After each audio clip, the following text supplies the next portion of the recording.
Dieu nous parle. Chaque jour, Charles et Carole vous présentent la leçon de l'école du sabbat.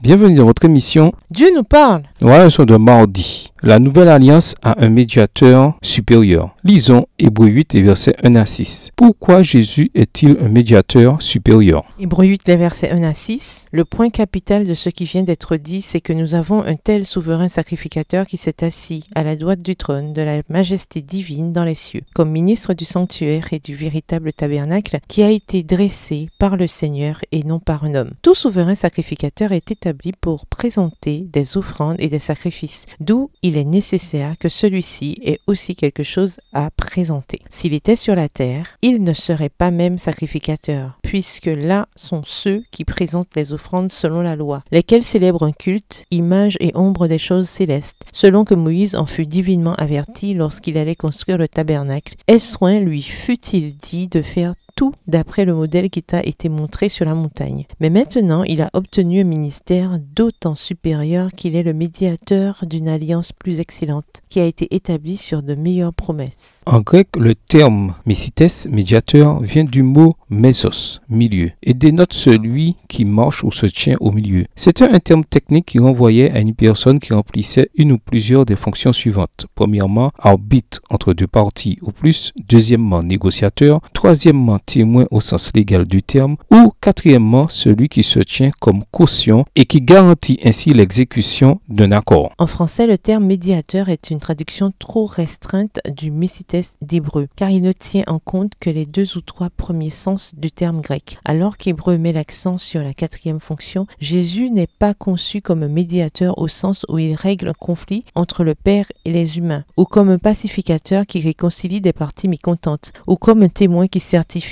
qu'un contrat existe ou qu'il a été honoré. Comme l'explique Hébreu, Jésus est plutôt le garant ou caution de la nouvelle alliance. Hébreu 7, le verset 22. Dans Hébreu, le terme médiateur est équivalent à garant. Il garantit que les promesses de l'alliance seront tenues. La mort de Christ rend possible l'institution de la nouvelle alliance car elle satisfait aux exigences de la première alliance avec Israël qui avait été brisée. Hébreu 9, les versets 15 à 22. En ce sens, Jésus est le garant qui a pris sur lui toutes les obligations légales qui avaient été brisées. Dans un autre sens, l'exaltation de Jésus au ciel garantit que les promesses que Dieu a faites aux humains seront tenues. Hébreux 6, versets 19 et 20. Jésus garantit l'alliance parce qu'il a montré que les promesses de Dieu sont vraies. En ressuscitant Jésus et en le faisant asseoir à sa droite, le Père a montré qu'il nous ressuscitera et qu'il nous ramènera à lui.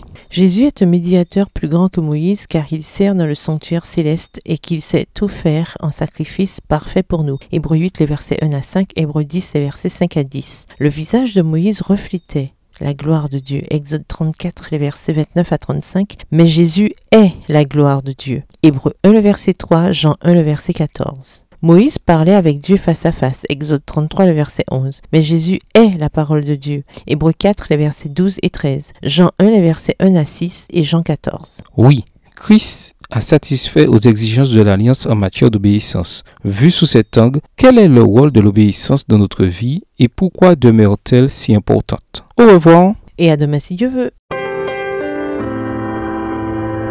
Dieu nous parle. Chaque jour, Charles et Carole vous présentent la leçon de l'école du sabbat.